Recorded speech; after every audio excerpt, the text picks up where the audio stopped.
Welcome back to our community. Susie Thomas visiting with Rachel Hostler. She's the Assistant Dean of Experiential Learning.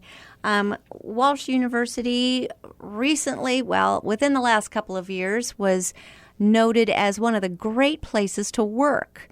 Do you agree? Oh my gosh, yes. I love working at Walsh. And what's it mean to have that kind of designation? That's pretty awesome. Yeah, I think it makes you, I'm proud to work at Walsh, and so to have that designation, I think just confirms, it's a wonderful place to work. And I think it's more than just I don't think of Walsh as work. I think of it as something I'm devoted to and as a part of my life. And so I'm proud to work there, and I'm committed to our students. And I think others feel that way, and that's why it was voted a great place to work. And because camaraderie it's so true. among the faculty and staff. Anything to add there? Yeah. Oh my gosh. Yeah. I mean, we definitely enjoy working with each other. There's you have lunch together. Your kids play together. Our kids are on teams together. Mm-hmm. But I think we also challenge each other to be good at what we are doing and what we're doing for our students. And so that's part of it too. You're very committed, particularly if we can come down to a focus area on hunger and combating hunger. Mm-hmm. You've had past successes with there's Blauen Leaders, the Blauen Global Scholars. Explain what those are and what that is. Sure, absolutely. So the Blauen Global Scholars was named after our third president, Brother Francis Blauen. Oh my goodness. Brother Francis Blauen. He actually just passed away this past weekend, and so really timely that we're discussing him and this living learning community that was named after him and in his honor. There's 2 living learning communities that are named after him.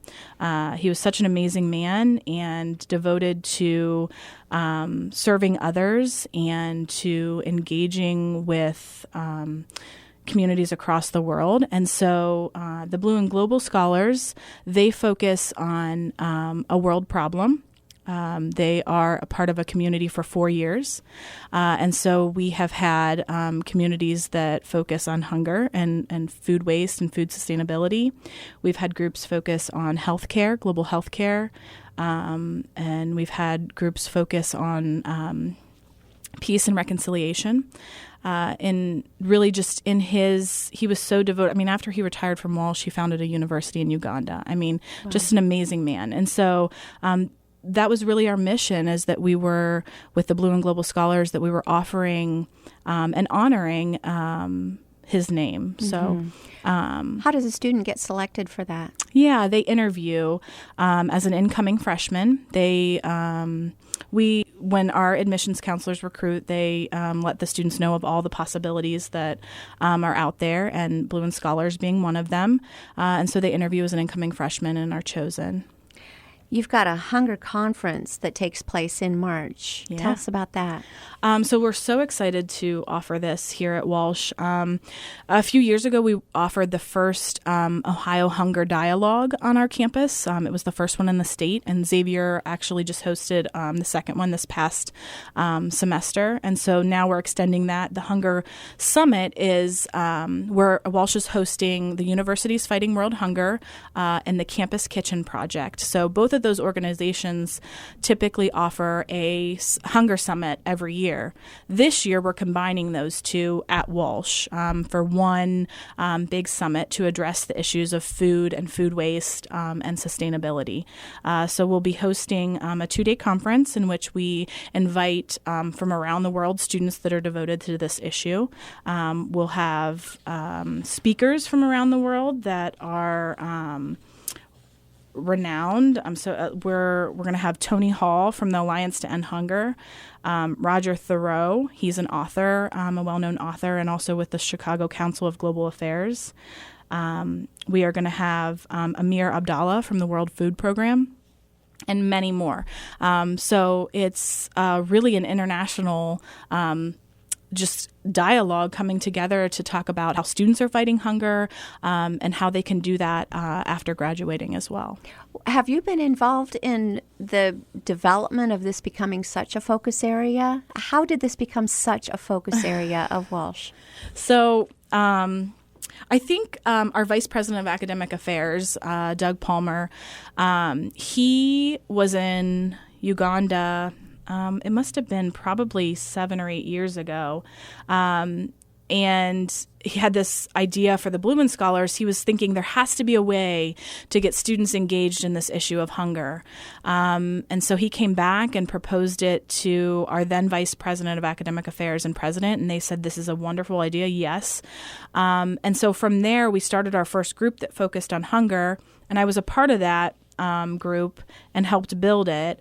And we really learned with them, with the students, and about the opportunities. And so, yes, we want to be devoted to this issue, and we want to be have our students learn about it, but also then engage civically with this. And so how do we do that? And it's hosting these dialogues and having these opportunities for students to learn about what's going on. And then to be able to world. walk away from them with actually something to do about it is what's so interesting, to know that they actually can make a difference. Do students, what's your take on the student? Does the average college student right now, and maybe the average Walsh student is different than the average college student, care that much about world hunger? I think they do. I was just talking to a faculty member the other day, and she was saying when they interview students, the first thing they ask about is what is Walsh engaged in? How can I be of service? And when you bring up this issue of hunger, I think that it makes they understand it, right? It's something. I think the world is so complex, and so there's so many. When we talk about world problems, there's so many issues out there. But when you talk about hunger, a student can wrap their mind around that. They can say, okay, I understand it, and I understand how I can have an impact on that. And I think that's a first step in really engaging the student to then do things after graduation. I think when problems come to students that they don't understand, or they don't understand how they can have an impact on it, then it becomes too big for them and they don't quite know how to engage with it. But when we come to them with something like this, they feel that they can have an impact. And I think that's just the beginning. Excuse me. So students coming to Walsh are not just interviewing saying, I want to major in this, I want to be a business major because I want to go out, I want to get a really good job, and I want to make this much money my first year out. They're actually saying, I'm hearing you say, that they actually come to go to college and they say, what are you involved in? How can I be of service? Yeah. That's the average Walsh University student. Yeah.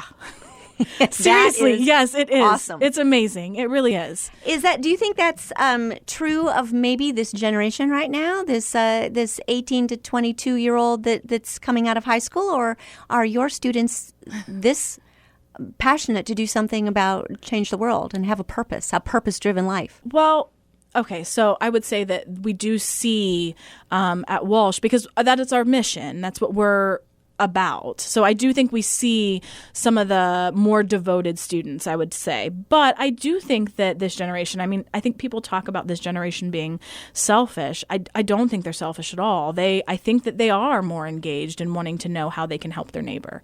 And I think that Walsh speaks to that because of our mission and who we are as Catholics and who we are as a university. Well, let's peel that back a little bit. Where does faith play a part in the development of the individual, development of the student, and the whole culture of Walsh University? Yeah, well, I think it's in everything we do. But the thing that screams out to me is our general education is focused on Gaudium et Spes, which is a document from Vatican II, which talks about being a community of mankind. And so when we look at things like that and talk to our students about being a community for mankind and of mankind, it means it's bigger than just, I'm just a business major and I'm going to, make money after college. There's so much more to that than what you would think. So, yeah. Let's talk about your own experience. Highlights. Did you go apply to Walsh and say, how can I serve? Oh, my gosh. I wish. Don't feel bad. I never did that at Miami either. But let's talk about the highlights that you remember, some real fun highlights of your own experience. Of my own experience? Sure. There's so many. I think that I had applied to a lot of different universities in Stark County. And just the moment I stepped on Walsh's campus, I knew wow, this is where I should be. And my admissions counselor was so wonderful to me and my parents. So that was just from the beginning. And then while I was there, I was close to the faculty and staff, my friendships. I mean, the people that I'm friends with now are the people I met in college, and they don't necessarily still live in Stark County, but we have friendships that will last forever.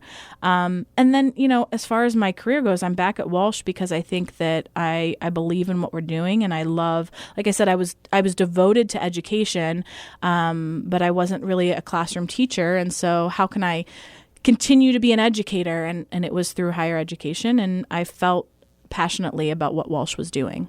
We're speaking with Rachel Hostler. She's the Assistant Dean of Experiential Learning at Walsh University. Why is service so important? Wow. I think that service teaches us, so there's a couple things. So service is important just for our students to learn to become. It's not just we do belong to a community, and I think that we do have to care for our neighbor. And so when you serve, you learn about your community in which you live and what's going on and how you can contribute. And then beyond that, service learning. So yes, students volunteer at Walsh, but then they have a class in which they have service learning, and that extends. So, okay, you take the service learning and connect it to what they're doing in their major, and then it becomes more purposeful in the work that they do after Walsh. And we say that we educate lifelong learners and leaders in service. And I think that service learning is key in that. It's the second part of your mission statement. Yeah. Yes. And do you see them carrying it through? You get them started as freshmen. Do you see them carrying through beyond graduation, that these are people plugged into the community who continue to give back and serve?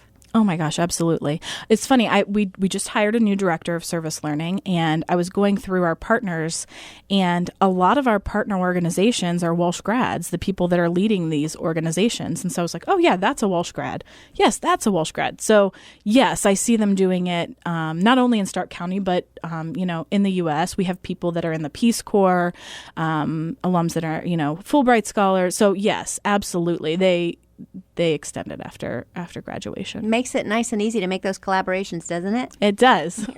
Rachel, how can people contact you, or give us a website where they can go for more information? Well, if they just go to the Walsh website, walsh.edu, at the bottom of the page, there's global learning. You can click on that and can get linked to what experiential learning is doing, service learning, and the Career Center. Thank you so much for giving us a little glimpse into something else that's taking place in our community. Yeah, thank you.